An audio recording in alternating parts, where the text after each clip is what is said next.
All right, good morning. Pardon Board is reconvening. We're at David Wade Correctional Center. Today is Monday, June 5th. It's 10:32 a.m. With the staff at David Wade, introduce yourself for the record. Jerry Goodman, Warden. Ryan Kimball, Assistant Warden. Kristen Harper, classification. Crystal Seymour classification. Colonel Malcolm. Jamie Wynn. That's everybody, Mr. Knott. All right, thank you. Mr. Horne, would you introduce yourself? Tell us your name and your DOC number, please. Good morning. My name is Leon Horne, DOC number 354432. All right, Mr. Horne, good morning. I want to acknowledge the folks who joined us by Zoom. We have Lisa Early Coppin, Tisha Horne, Leslie Horne, all who will be speaking in favor, and at the appropriate time, we'll ask you to do so. Mr. Horne, first I'm going to read some information into the record, and then I'm going to turn it over to Mr. Freeman, seated to my far right. Your case has been assigned to him. Mr. Horne, you are here this morning seeking commutation of your sentence. You were sentenced in Ouachita Parish, the 4th Judicial District, in May of 1995 to a life sentence for second-degree murder. Mr. Horne, is that correct? Yes, ma'am. All right. You answer Mr. Freeman's questions, please. Okay, Mr. Horn. How old are you? 71. And how long have you served on this charge? 27 years, 26, 27. Yeah. Okay. A little bit more. 28. Yeah, be 28 July, yeah. What's your educational level? But wait, high school? Okay. Have you ever had any other convictions besides this conviction? No, sir. Any other arrests? Any other arrests? Yeah. No, sir. That's besides this conviction. No, sir. Okay, tell me what happened. Okay, obviously you was having a confrontation with your wife. So tell me what happened on that day.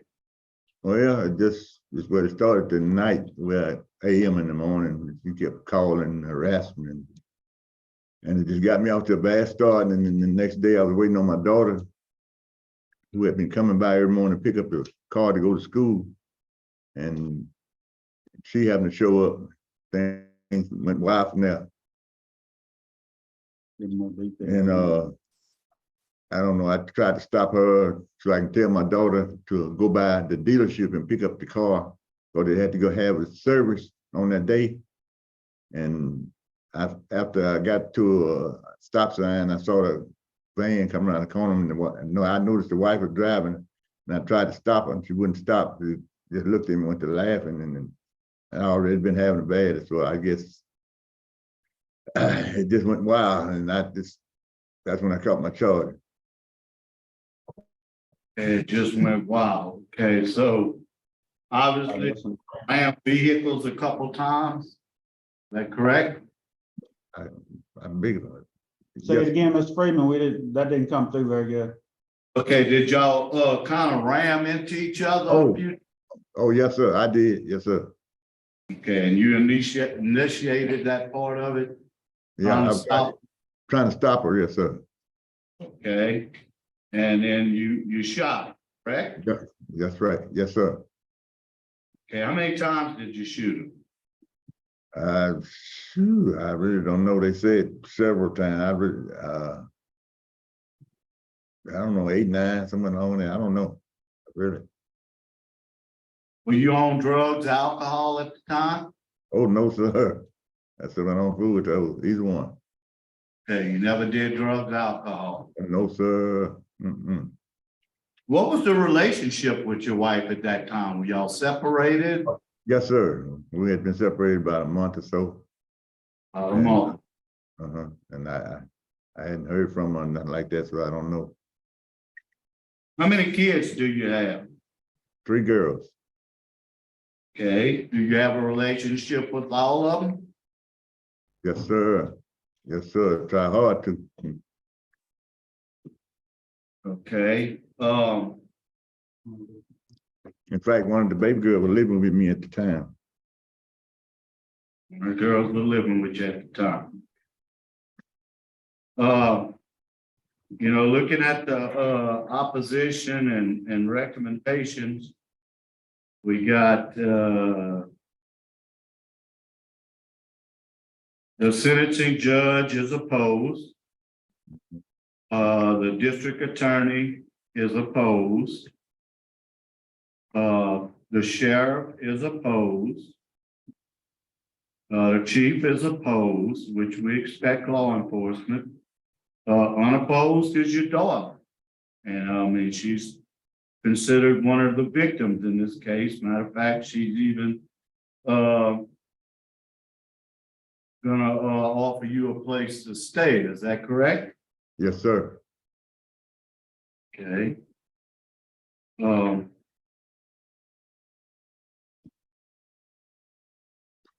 Right, what is gonna be your transition plan? I mean, you're gonna live with your daughter. You're gonna try to work, you're gonna draw Social Security, what are you gonna do? I'm gonna try to work to get my own place. So I wouldn't have to live with her. What did you do prior to your arrest? Where did you work? I was an air conditioning refrigeration man and a truck driver, a deputy, a reserve deputy for years. Reserve deputy, you said? Yes, sir. Okay. Your risk is low, your custody is min, you've had one write-up that was in 8 of 96. I'm not going back to even talk about that. That was you first put in jail.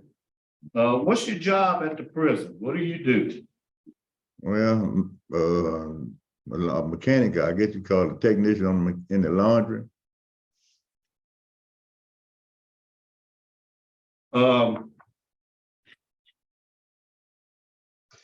Kind of community involvement you have at the prison? Oh, sure, I get on, I mean, everybody. I know. I mean, are you belong to any groups? Oh, yes, sir. Okay, what do you belong to? AANA and anger management. Why you belong to AANA if you didn't have a drug problem? I just want to get in a club. I mean, I just joined and these. What'd you learn from anger management? Beg pardon? What do you like about anger management? Or what'd you learn from anger management? Oh, that. Find out there's a lot of cuts to get out of stuff. If you just use it, you can get out of it and save a lot of time. It helps. It helps. How do you feel about your crime? You know. Oh, that's something something I deal with daily. I mean, I don't think it'll never leave. It'll never leave. It'll be there forever. And I'll never forget it. How long were y'all married or together? 24 years, off and on. All 3 of your children are with her? Yes, sir.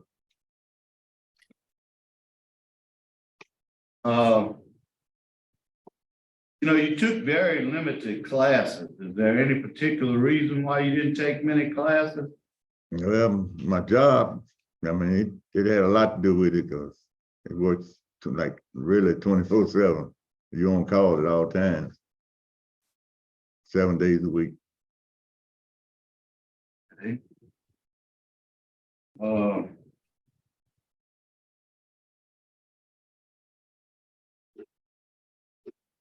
Warden, what do you have to say about Mr. Horne? Well, Mr. Freeman, I'll answer a couple of your questions there that Leon, the reason he's in the AANA program, he helps administer that program. And we require program participation to keep his honor card. And that's primarily the reason he's in AANA. It's an afternoon, evening club that meets. He does not have a documented history of any alcohol or substance abuse, but he has a good rapport with a lot of the inmates at this institution, and he provides a level of stability in that program that's very welcome by the administration at this institution, and we encourage his participation in that.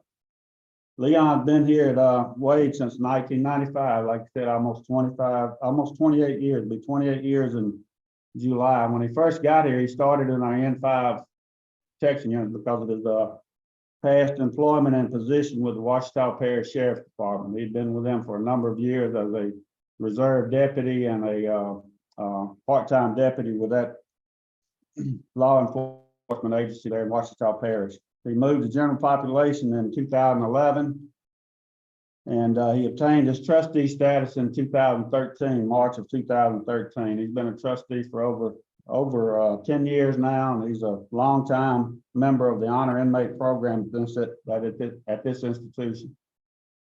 Leon doesn't have any mental health issues or medical issues. He's very healthy, 71-year-old individual. And throughout his entire incarceration, he's never had a positive drug test or never had an issue with any kind of substance abuse whatsoever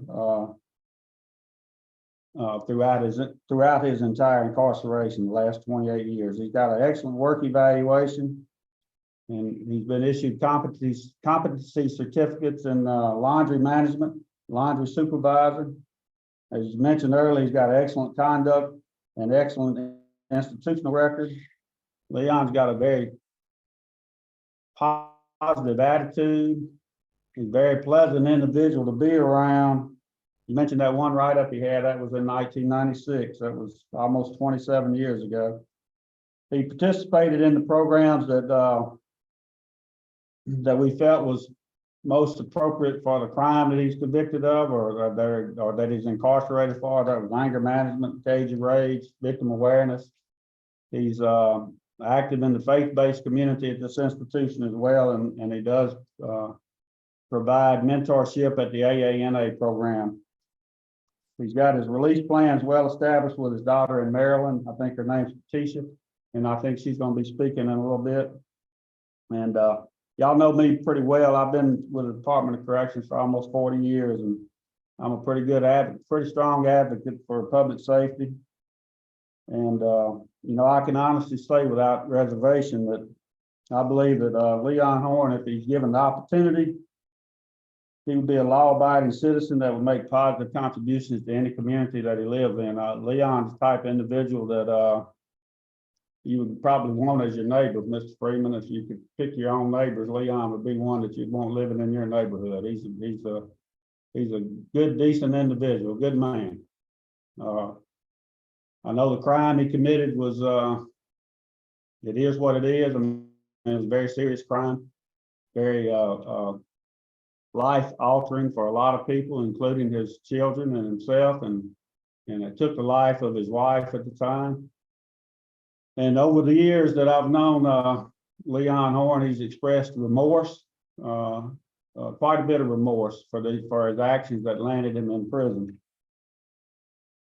He's a very somber individual, very thoughtful, and I'll tell you, Mr. Freeman, there's probably no kind of machine he can't work on, and he does a tremendous job for us in our laundry. He's probably saved the institution thousands and thousands of dollars over the years by maintaining our laundry equipment and fixing any issues that come up with them. And he does preventative maintenance on all of them, and he's a very valuable asset to this institution. And I think if he's given the opportunity to release from David Wade Correctional Center, I don't think, you know, if his interstate compact agreement to Maryland's approved, I don't think the good people in Maryland have anything to be concerned about with Mr. Leon Horne being in their neighborhood. I'm gonna have it open to any questions you may have, Mr. Freeman, or anybody else on the board. I think you covered it all, Warden. Thank you. Yes, sir. All right, we'll hear from the daughters. We have all three of them here today, so we'll start first with Miss Lisa. We'd like to hear from you first.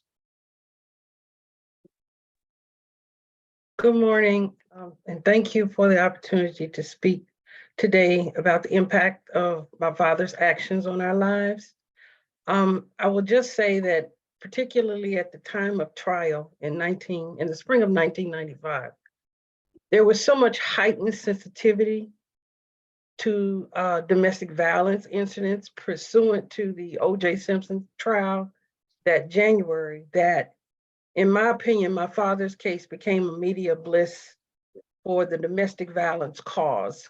And because of that, I've always felt that no one bothered to hear from the children and to find out how we really felt. So for that reason, I'm truly grateful that we've been given this opportunity today to speak on behalf of our father.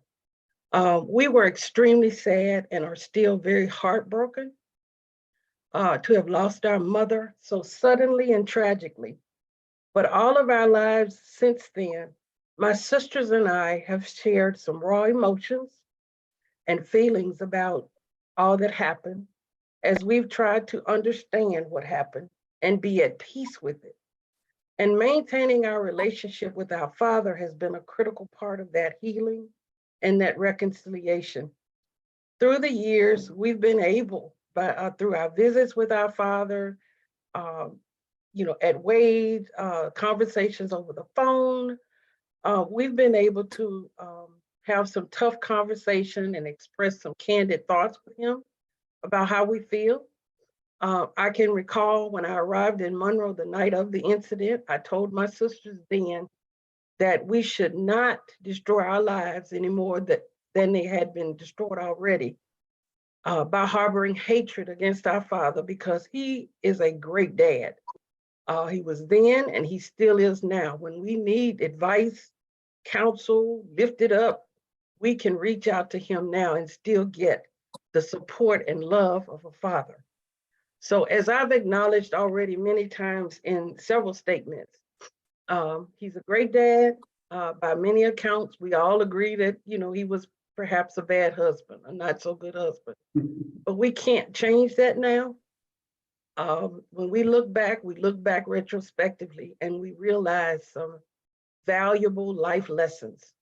And we just believe that our healing and our lives will continue to get better from this incident if our father's sentence is commuted and he is able to, be returned to us. He has a granddaughter now who's never been able to see him unless behind bars. So, I'm hopeful for her that she will be able to experience the person that he is as we did as children. Summarily, I love him. I will always love him despite all that has happened. As my father, I have forgiven him. And if released, my sister and I, Katisha, are both in Maryland, and we are welcoming him home to Maryland to live. We've researched a reentry program for here in Maryland. In fact, Katisha used to work with the organization, and we have a contact who's an official with that organization that's willing to work with us to get Daddy some employment. But I have no doubt that he will be able to successfully re-enter society, because my dad's always been a jack of all trades. He can, in our opinion, can fix anything, a car, a broken washer, a stove, or whatever. So I have no doubt that he could rejoin us and help us all to resume a sense of normalcy in our lives.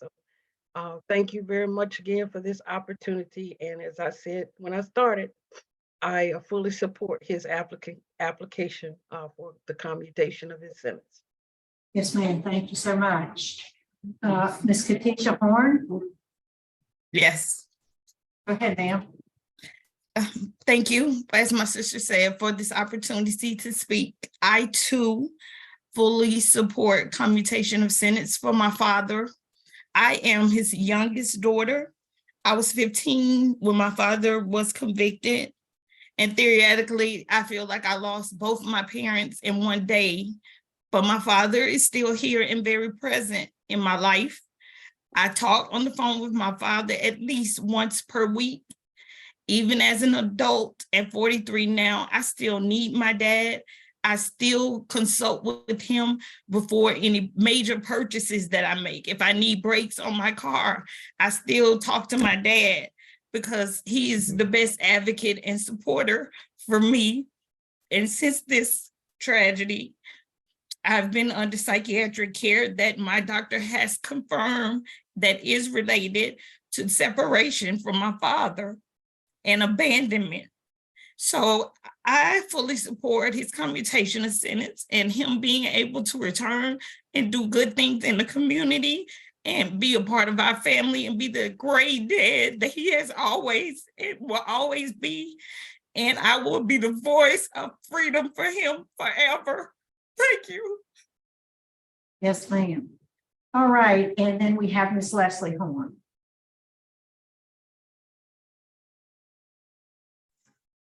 Good morning. My name is Leslie and I am the middle daughter. And I'm here also today to express my support for commutation of sentence for my father. Initially in the beginning, you know, I had mixed emotions about going and visiting with my dad. But after support and comfort from my family and much prayer, you know, I began to be in a better place emotionally and still remain today. I visit my daddy quite often, driving over to David Wade. I look forward to the picnic visits and going to seeing him and seeing his joy when I surprise him with something new that's out to eat or some of his favorites. And then he's really surprised and so happy whenever I take my daughter with me to visit him, which is his only grandchild. I try to visit at least once a month. We email quite often. And then I also travel and take some of his friends that he's had for a long time that's not able to drive long distance. I drive them over to visit with him as well. I love my dad, and I can say that there are still so many of my family and my friends that love him, and they express their concern for him often because I still live in the area. I run into people all the time asking, how's your dad? Tell them I say hi. I wish your dad was here to fix my air conditioner. I wish your dad was here to fix my car. And a lot of the guys in the neighborhood are like, if your dad was here, you know, my life would be so much better because he was just that influential to those around us in the neighborhood. As my sisters have already said, he's a great dad to me and my sisters. He was our biggest supporter. When I played basketball, he was out there playing with me in the neighborhood. He would always come to my games, make sure I had what I needed. All I saw was all I've ever known is a man that go to work. He work every day and make sure that we had the best of everything. We had the best vacations. We went to the best schools. You know, he made sure we was in the best teachers' classes. And so when all of this happened, it was a shock. It was a shock that all of this happened. Because I could have never imagined that this happened, and certainly not imagine that this was happening by my dad. But I believe that he has served his time, and I don't believe that he's be a danger to society. There are those that believe that our support of our dad is disrespectful to our mother, but we can't live our lives with pent up emotions and frustrations. We must live with love. We must forgive as God has forgiven us. And that's what I live with every day. I wake up thinking, what would Jesus do? He has forgiven us, and I have forgiven my father. Nothing would bring my mother back, but while we have a little time left on this side, I would appreciate, and we would appreciate the opportunity to spend more time with our father, and we're hoping that you would grant him his commutation of sentence by his application. Thank you. Okay, thank you. All right, Mr. Leon, is there a statement you'd like to make to us before we vote? This is your closing statement, so before they vote, tell them anything you want to tell them. All right, man, I want to thank y'all for your time. And man, so much I like to say, but I can't. Man. It's rough. Thank you. Sir. All right, I think we are prepared to vote, Mr. Okay, Mr. Horne, you have a very, very good prison record. You had outstanding comments from the warden. Really and truly, that's the most I've ever seen him speak on someone. You have your daughter's support, which is very, very important. And I want to thank him for showing up and speaking today, because it makes a big deal in our decision. So my decision is to grant and commute your sentence to 50 years with immediate parole eligibility. My vote is the same for the same reason. Mr. Rushay. Mr. Horn, I'm Yes, gonna sir. speak to the daughters first. I also had 3 daughters. And my wish is that they're as wise as you are. So Horn, my vote is the same, you move to 50 years with immediate parole eligibility. And I do concur, Mr. Horn, my vote is the same. So on your behalf, we're gonna make that recommendation to Governor. Tony. Oh, I'm sorry, Tony. My vote is likewise. I apologize. Sorry, Forgot. I've already. You voted. All right. So it's unanimous, Mr. Horn. Good luck to you, sir. Warden Goodwin, that concludes our business at your facility. We're gonna move on. It's 10:58. Thank you. Y'all have a good day. Thank you.